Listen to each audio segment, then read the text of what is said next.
என்று அவரை பிடிச்ச விஷயம் என்னன்னா அவருடைய சின்சியாரிட்டி, அவருடைய ட்ரெஸ் தான். அவர் ட்ரெஸ்ஸை பார்த்துறீங்களா? பார்த்துறீங்களா?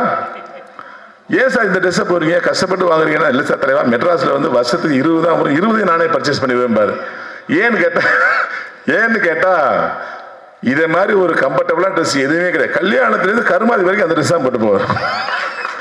இது மாதிரி ஒரு ட்ரெஸ் உலகத்திலேயே பார்க்க முடியாது. அவ்வளோ இதா இருக்கு. அதாவது ட்ரெஸ் போட்ட மாதிரி இருக்கு, ஆனால் போடாத மாதிரி இருக்குன்றார். தயவு செய்து மேல வந்து உங்களுடைய அந்த ட்ரெஸ்ஸை காட்டி, சார் கொஞ்சம் முன்னாடி வாங்க சார், சார் வெளிச்சத்துக்கு வாங்க சார். ஏன்னா உண்மையிலே இந்த ட்ரெஸ் எங்கேயுமே பார்க்க முடியாது.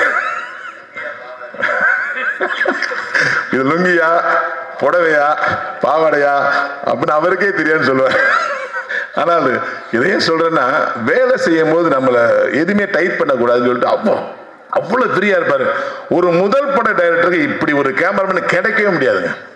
சீன் பேப்பர் பார்த்துட்டு என்ன செய்யணுங்கிறத நம்ம சொல்ல வேண்டியதில்லை, அவரே முடிவு பண்ணி எல்லாத்தையும் சீன் முடிகிற வரைக்கும் ரவுண்டிங்லேயே வருவார்.